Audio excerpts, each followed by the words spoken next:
Magandang umaga, Pilipinas. Narito ang magiging lagay at kaya ng panahon ngayong Lunes at sa mga susunod na araw. Ang low pressure area ang ating minomonitor ng mga nakarang araw ay pumasok na ng Philippine Area of Responsibility kagabi.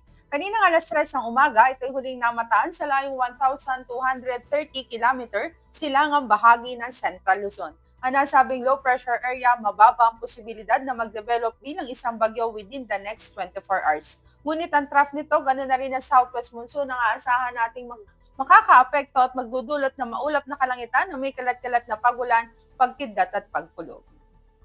Para sa magiging lagay at kaya ng panahon ngayong araw, dulot nga ng trough ng low pressure area at ng southwest monsoon, aasahan nating makakaranas ng maulap na kalangitan na may kalat-kalat na pagulan, pagkidlat at pagkulog ang Metro Manila, ganoon na rin ang iba nalalabing bahagi ng Central Luzon, maging ang Calabarzon, Aurora, Quezon, ganoon na rin ang Bicol Region.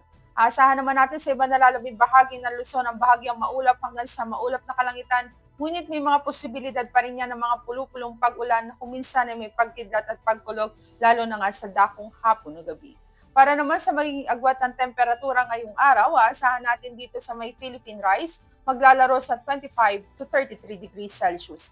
Sa Kawayan, naasahan ng 24 to 35 degrees Celsius. Dito naman sa Baguio, aasahan ng 16 to 23 degrees Celsius. Dito sa Pampanga, ganoon na rin sa Metro Manila, aasahan ng 23 to 31 degrees Celsius. Dito sa Legazpi, aasahan ng 26 to 31 degrees Celsius. At dito naman sa Kalayaan Island, ganoon na rin sa may Palawan, aasahan ng 25 to 32 degrees Celsius. Ang Kabisayan at Mindanao, dulot din ng trough ng low pressure area at ng southwest monsoon, aasahan din natin ng patuloy na maulap na kalangitan na may kalat-kalat na pagulan, pagkidlat at pagkulog.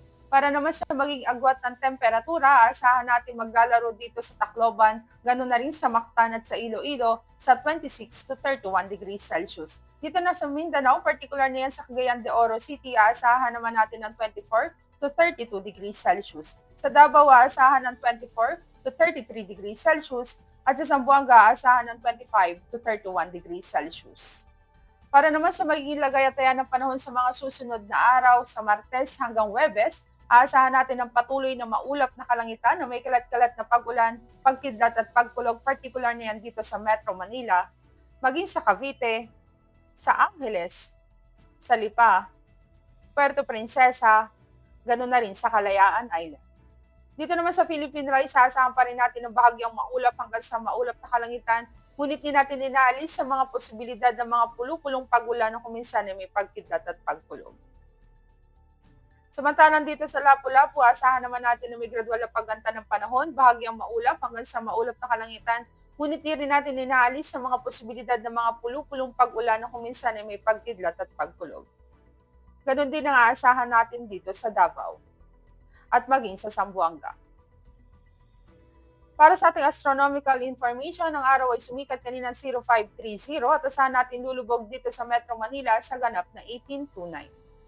Para sa ating moon illumination, meron tayong 28% increasing.